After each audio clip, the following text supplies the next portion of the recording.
Hello students, welcome to our family M physics classes. তো চলতরিতে 6টা লেকচার অলরেডি অ্যাড করা আছে এবং চলতরিতে যে 6 নাম্বার চ্যাপ্টারটা ছিল সেখান থেকে আমি আজকে কন্টিনিউ করব এবং এটা হলো চলতরিতে লেকচার নাম্বার 7। আমি অংশুমান মণ্ডল। তো দেখো, চলতরিতের যে লাস্ট লেকচার সেখানে একটা জিনিস পড়ানো হয়েছিল যে ধরো এটা হচ্ছে কোনো একটা পরিবাহী। ওকে, এটা হচ্ছে একটা পরিবাহী। পরিবাহীটার লেন্থ বা পরিবাহীটার দৈর্ঘ্য হচ্ছে L এবং এই পরিবাহীটার প্রস্থচ্ছেদের ক্ষেত্রফল হচ্ছে A। এই জায়গাটার প্রস্থচ্ছেদের ক্ষেত্রফল হচ্ছে A। যদি এটা হয় এবং পরিবাহী রোধাঙ্ক যদি রো হয়, তাহলে পরিবাহী রোধের ফর্মুলাটা কি বলা হয়েছিল? পরিবাহী রোধের ফর্মুলাটা বলা হয়েছিল R = রো L/A। ওকে, এটা আশা করছি তোমাদের এটা খুব ভালো করে মনে আছে। এবার এটা থেকে কি রকম নিউমেরিক্যাল বা কি রকম গাণিতিক কোশ্চেন দেওয়ার সম্ভাবনা আছে বা পরীক্ষায় আসতে পারে সেটা একটু তোমরা দেখে নাও, তারপর আমরা নতুন জিনিস করব। তো দেখো, কোশ্চেনটা এখানে কি দেয়া আছে, কোশ্চেনটা আমি আগে পড়ে নিচ্ছি।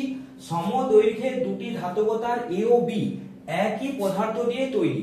A তারটির ব্যাসার্ধ B তারটির ব্যাসার্ধের দ্বিগুণ হলে উহাদের রোধের অনুপাত কত? তো দেখো, এই টাইপের প্রবলেম দিলে কিভাবে তোমরা সলিউশন করবে। প্রথমে দুটি তার ধরে নাও। ওকে, এটা হচ্ছে তার A আর এটা হচ্ছে তার B। এটা হচ্ছে আমাদের তার B। এবার দেখো কোশ্চেনটা কি বলেছে, যে বলেছে সমদৈর্ঘ্যের দুটি ধাতব তার। তো ধরে নাও এটা আমাদের তার A। ধরে নাও এর দৈর্ঘ্য হচ্ছে L1 আর এটা হচ্ছে তার B, যার দৈর্ঘ্য হচ্ছে কত? L2। ওকে, এটার প্রস্থচ্ছেদের ক্ষেত্রফল ধরে নাও A1 আর এটার প্রস্থচ্ছেদের ক্ষেত্রফল ধরে নাও A2। আচ্ছা, এর রোধাঙ্ক ধরে নাও ρ1 আর এর রোধাঙ্ক ধরে নাও ρ2।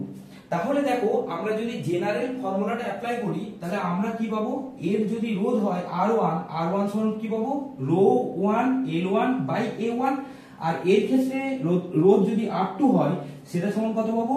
ρ2 L2/A2। কিন্তু তোমাদের একটা জিনিস এখানে খেয়াল রাখতে হবে, যদি এই প্রস্থচ্ছেদের ক্ষেত্রফলে যদি ব্যাসার্ধ দেয়া থাকে, ধরে নাও এর ব্যাসার্ধ R1, তখন এখানে প্রস্থচ্ছেদের ক্ষেত্রফল কি হয়ে যায়? এটা একটা তো তখন বৃত্ত হয়ে যাবে। তো বৃত্তের ব্যাসার্ধ যদি R হয় তাহলে ক্ষেত্রফল হয়ে যায় πr²। তার মানে এখানে আমি A1 সমান আমি কি লিখবো? πr1²। আর এখানে A2 সমান কি লিখবো? ধরে নেব এর ব্যাসার্ধ হচ্ছে R2, তাহলে এখানে হয়ে যাবে কত? πr2²। তাহলে আমরা এখানে R1 সমান বলতে পারি ρ1 L1/πr1²। এর ক্ষেত্রে R2 সমান কি বলতে পারি? ρ2 L2/πr2² হলো। এরপরে আমাদের দেখো, আমাদের বলেছে ইহাদের রোধের অনুপাত কত, মানে R1:R2 বের করতে বলেছে। তো সিম্পল, এখানে আমরা R1/R2 করে নেব। তাহলে R1/R2 করলে কি পাবো? এখানে পাবো কত? ρ1 L1/A1 বা এখানে πr1² ও লিখতে পারো। এখানে পরে লিখবো ρ2 L2/A2। এরপর দেখো, এরপর তোমাদের দেখতে হবে কোন কোন জিনিসটা সেম আছে। তার আগে এটা একটু সাজিয়ে নাও। এটা হয়ে যাবে ρ1 L1/A1 এর জায়গায় πr1² ইনটু এখানে হয়ে যাবে πr2² ρ2 L2। এখানে পাই ক্যান্সেল হয়ে গেল। ওকে, এরপর দেখো কোন কোন জিনিসটা ইকুয়াল বলেছে। কথা বলেছে সমদৈর্ঘ্যের দুটি তার, তার মানে A তার আর B তারের দৈর্ঘ্য সেম। মানে এখান থেকে আমরা বলতে পারি কি L1 = L2। ওকে, মানে সমদৈর্ঘ্যের যেহেতু বলেছে সমদৈর্ঘ্যের দুটি তার, তার মানে হচ্ছে L1 = L2। আর বলেছে কি একই পদার্থ দিয়ে তৈরি। একই পদার্থ মানে ওদের রোধাঙ্কগুলো সেম, ρ1 = ρ2। তাহলে দেখো, এখানে ρ1 = ρ2 হলে এই ρ1 ρ2 কেটে যাবে এবং L1 L2 কেটে যাবে। মানে এখানে আমাদের পড়ে থাকবে R1/R2 সমান পড়ে থাকবে R2²/R1² হলো। এরপর দেখো বলেছে A তারটির ব্যাসার্ধ B তারটির ব্যাসার্ধের দ্বিগুণ। মানে A তারটার ব্যাসার্ধ যদি R1 হয়, B তারটির ব্যাসার্ধ যদি R2 হয়, তাহলে বলেছে A তারটির ব্যাসার্ধ B তারটির ব্যাসার্ধের দ্বিগুণ। মানে R1 সমান আমি কত বলতে পারি? 2R2। ওকে, দেখো A তারটির ব্যাসার্ধ কি R1, B তারটির ব্যাসার্ধ কি R2, তাহলে বলেছে A তারটির ব্যাসার্ধ B তারটির ব্যাসার্ধের দ্বিগুণ, মানে R1 = 2R2। ওকে, তাহলে এবার কি হবে? এখানে বসিয়ে দাও। দেখো এখানে r2 জায়গায় r2 থাকবে, r2 স্কয়ার। এবার r1 এর জায়গায় আমি যদি এটার হোল স্কয়ার করি মানে এটা যাবে 4r2 টা স্কয়ার, তাহলে এটা কেটে যাবে। এখান থেকে r1 বাই r2 সমান কত হবে 1/4। তার মানে উহাদের রোধের অনুপাত আলটিমেট কত হলো, উহাদের রোধের অনুপাত হলো 1:4। তার মানে r1:r2 সমান হবে 1:4। ওকে, এরকম টাইপের কিন্তু কোশ্চেন তোমাদের পড়বে।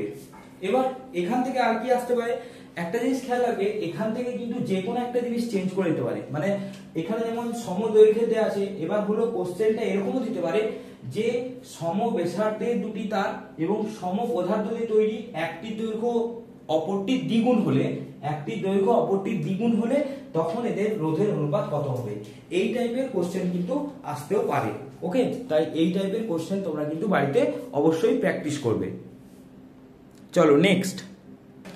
এরপর আমাদের খুবই একটা ইন্টারেস্টিং টপিক, যেটা নাম হচ্ছে তড়িৎ প্রবাহের তাপীয় ফল। দেখো এই জিনিসটা কি, মানে তড়িৎ প্রবাহের তাপীয় ফল কি, অ্যাকচুয়ালি কি। ধরো এটা একটা তোমরা পরিবাহী নিয়েছো, পরিবাহী। এরপর এই পরিবাহীটার মধ্যে দিয়ে তড়িৎ প্রবাহিত হচ্ছে, তড়িৎ মানে ইলেকট্রিক কারেন্ট। ওকে, তো যখন তড়িৎ প্রবাহিত হবে তখন এই পরিবাহীটা ধীরে ধীরে ধীরে ধীরে উত্তপ্ত হতে থাকে। মানে এই পরিবাহীতে কি তৈরি হয়, তাপ তৈরি হয়।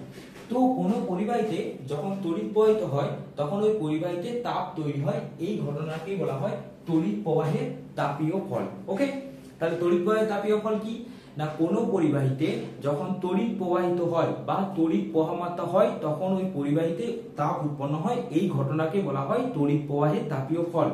তো এই তড়িৎ প্রবাহের তাপীয় ফল, এখান থেকে একটা কোশ্চেন আসে যে তড়িৎ প্রবাহের তাপীয় ফল কোন শক্তি থেকে কোন শক্তিতে রূপান্তরিত হয়।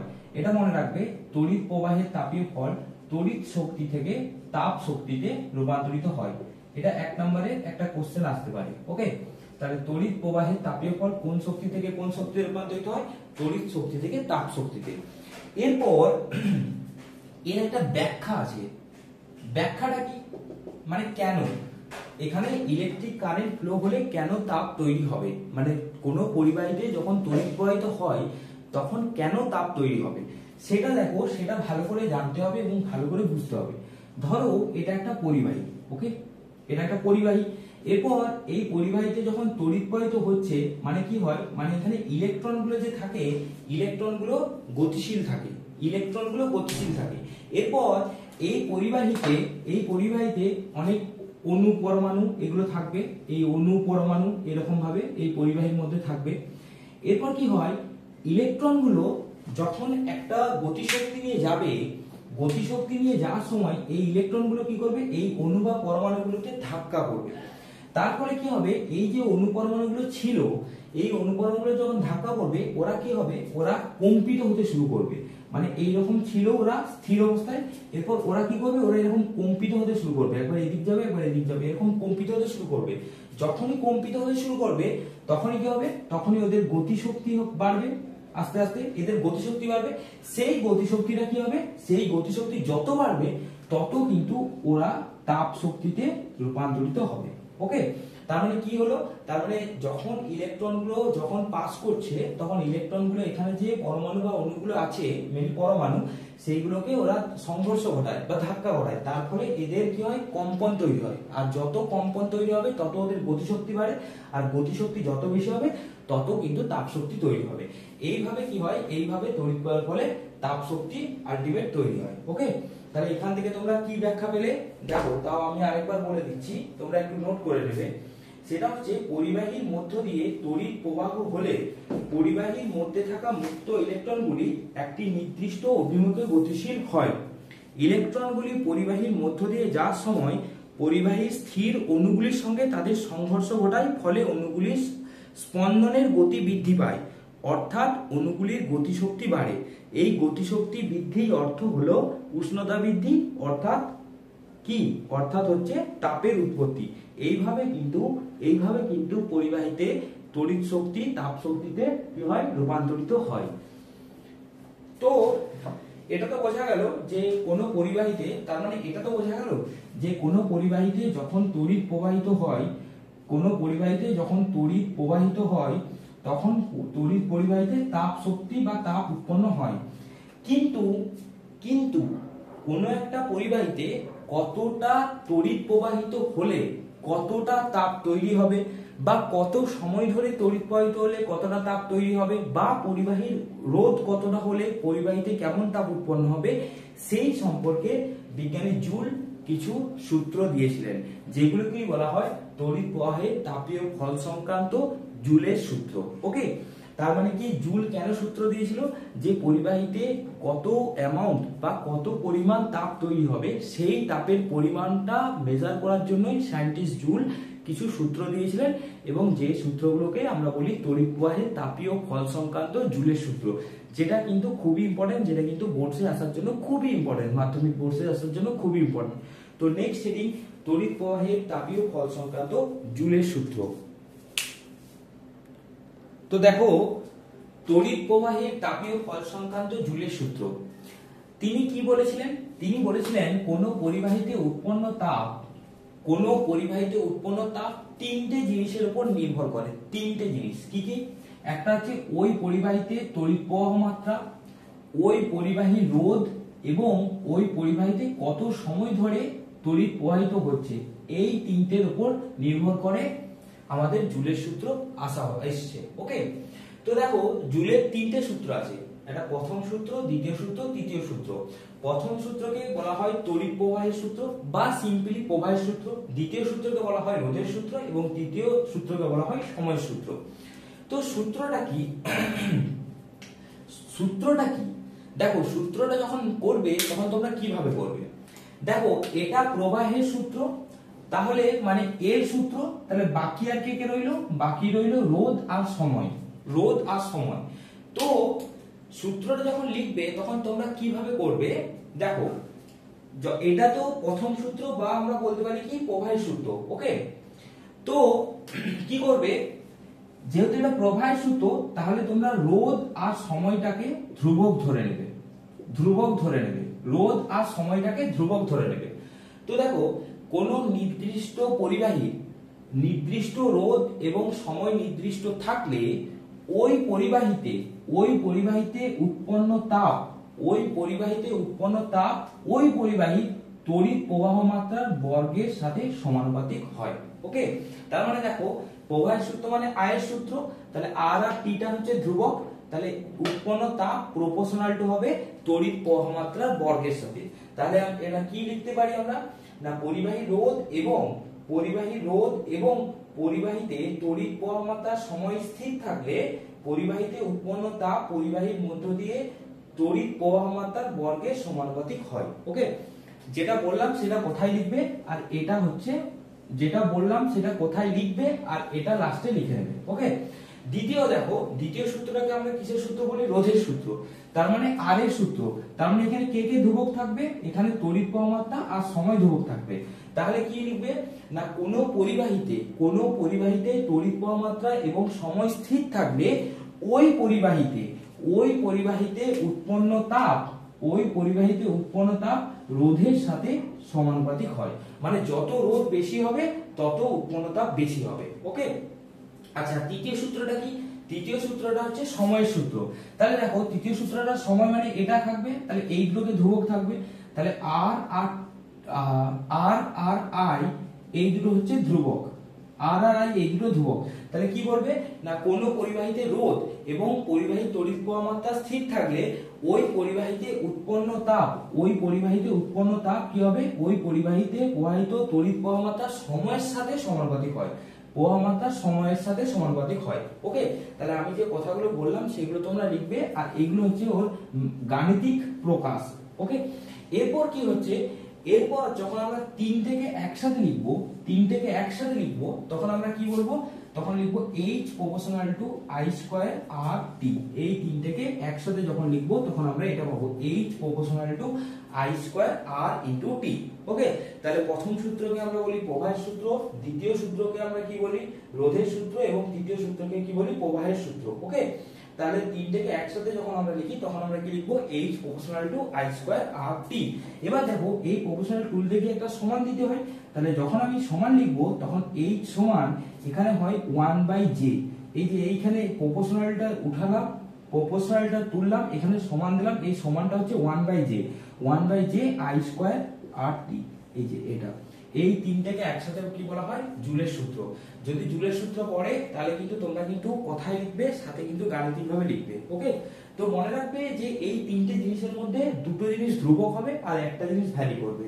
এরপর এই যে জে এর মান, এই জে এর মান কত হয়, এই জে এর মান এটাও কিন্তু আমাদের দেখতে হবে। ওকে, তাহলে এরপর আমরা কি বলবো?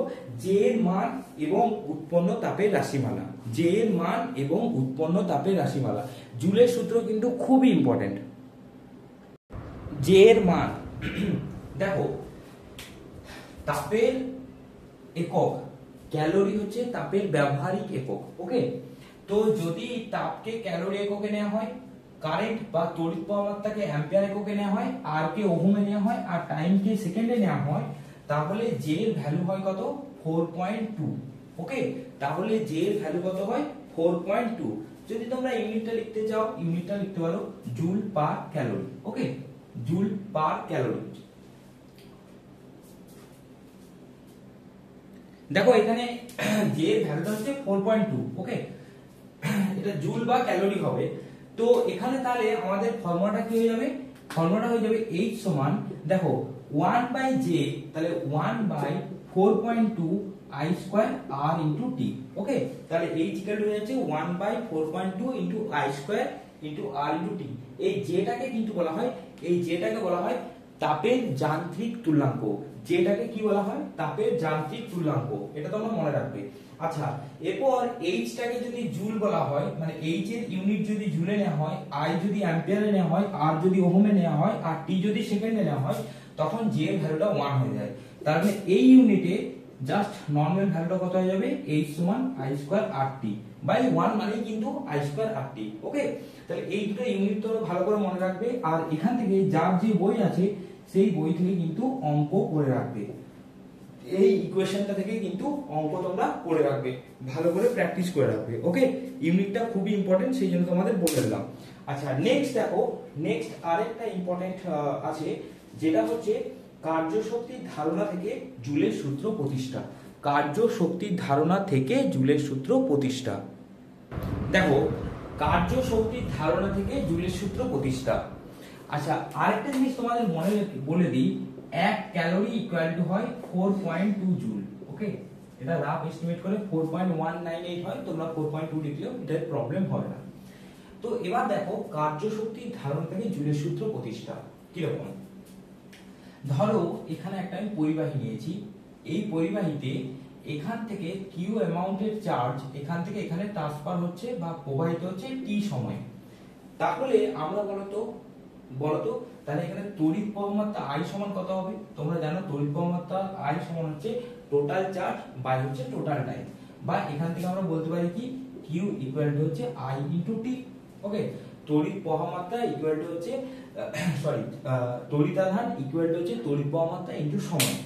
এরপর দেখো, যদি এই প্রান্তটা আর এই প্রান্তের মধ্যে যদি বিভব পার্থক্য V হয়, মানে ধরো এটা হচ্ছে A পয়েন্ট, এটা হচ্ছে B পয়েন্ট, দা পোটেনশিয়াল ডিফারেন্স, বিভব পার্থক্য কার মধ্যে? A আর B পয়েন্টের মধ্যে, A এবং B বিন্দুর মধ্যে যদি বিভব পার্থক্য V হয় এবং এখান থেকে যদি Q আধান এখানে প্রবাহিত হয়, তাহলে আমরা জানি কৃতকার্য মানে হচ্ছে ওয়ার্ক ডান ইকুয়াল টু হচ্ছে বিভব পার্থক্য ইনটু হচ্ছে আধান। ওকে, A আর B বিন্দুর মধ্যে যদি বিভব পার্থক্য V হয় এবং Q আধান যদি A থেকে B বিন্দুতে রূপান্তরিত হয়, তাহলে আমরা জানি কৃতকার্য সমান V ইনটু হচ্ছে Q। এরপর দেখো আমরা এখানে কিভাবে রিপ্রেজেন্ট করব। আমরা এই ইকুয়েশন থেকে আমরা পেয়েছি কি? ইকুয়েশন থেকে আমরা পেয়েছি Q equal to I into T। তাহলে এই Q এর জায়গায় আমরা I ইনটু T বসিয়ে দেবো, তাহলে V into I into T। তাহলে আমরা আলটিমেট কৃতকার্য সমান কি পেলাম? V into I into T। ওকে, দেখো কৃতকার্য সমান V into I into T। এখনো কিন্তু শেষ হয়নি। ধরো এই পরিবাহীটার রোধ হচ্ছে R এবং এই পরিবাহীটায় I তড়িৎ প্রবাহিত হচ্ছে এবং দুই প্রান্তের বিভব পার্থক্য V। তাহলে আমরা ওহমের সূত্র থেকে আমরা কি বলতে পারি? ওহমের সূত্র থেকে আমরা জানি V সমান IR। ওকে, আমরা ওহমের সূত্র থেকে আমরা কি জানি, ওহমের সূত্র থেকে আমরা জানি কি V সমান IR। তাহলে আমরা এই ইকুয়েশনটা V সমান IR, এই ইকুয়েশনটা এইখানে পুট করব, এই V এর জায়গায় আমরা I লিখব। তাহলে এটা আমরা কি পেয়ে যাব, তাহলে আমরা কৃতকার্য সমান পেয়ে যাব I square R into T।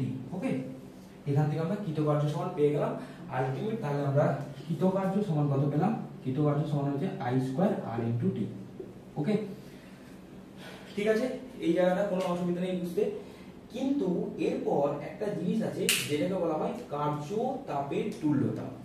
এই টার্মটা তোমরা মনে রাখবে, কার্য তাপের তুল্যতা। এই ব্যাপারটা কি, কার্য তাপের তুল্যতা এই ব্যাপারটা কি? এই ব্যাপারটা হলো, ধরো কোন একটা পরিবাহীতে W পরিমাণ কৃতকার্য হচ্ছে, W পরিমাণ কৃতকার্য হচ্ছে, এবং এই কৃতকার্যের জন্য ওই পরিবাহীতে যে তাপ উৎপন্ন হচ্ছে সেই উৎপন্ন তাপ হচ্ছে H। এবার কি বলা হচ্ছে যে যত পরিমাণ তাপ উৎপন্ন হবে তত পরিমাণ কৃতকার্য হবে। মানে কার্যতাপের তুল্যতাটা কি বলতে চাইছে, কার্যতাপের তুল্যতা বলতে চাইছে যে কোনো পরিবাহীতে যে তাপ উৎপন্ন হবে, কোনো পরিবাহীতে উৎপন্ন তাপ ওই কৃতকার্যের সাথে সমান হয়। মানে আমি বলতে পারি এখান থেকে আমরা কি বলতে পারি, এখান থেকে আমরা বলতে পারি W মানে উৎপন্ন, W মানে কৃতকার্য হচ্ছে উৎপন্ন তাপের সাথে সমানুপাতিক। এক মিনিট, পেনটা জাস্ট ডিস্টার্ব করছে একটু, তো হতেই পারে পেন। তাহলে কি হচ্ছে না, উৎপন্ন তাপ এটা হচ্ছে মানে কার্য তাপের তুল্যতা। কার্য তাপের তুল্যতা কি বলছে, উৎপন্ন তাপ কৃতকার্যের সাথে সমান, মানে W প্রপোর্শনাল টু হচ্ছে H। এটা কিন্তু মনে রাখবে। ওকে, এটা হচ্ছে কার্য তাপের তুল্যতা, কোন পরিবাহীতে উৎপন্ন তাপ কৃতকার্যের সাথে সমানুপাতিক। এবার তাহলে এখান থেকে W সমান আমরা কত বলতে পারি, যে H, এই যে প্রপোর্শনালটা তুলে আমরা যে ইকুয়াল করছি তার জন্য একটা আমাকে কনস্ট্যান্ট দিতে হবে, যে কনস্ট্যান্টটা হচ্ছে যে। এবার এটাকে আর এটাকে ইকুয়াল করে দাও, তাহলে এটাকে ইকুয়াল করলে এই W এর জায়গায় আমরা লিখতে পারি কত, I স্কয়ার RT। তার মানে JH ইকুয়াল টু আমরা লিখতে পারি I স্কয়ার RT।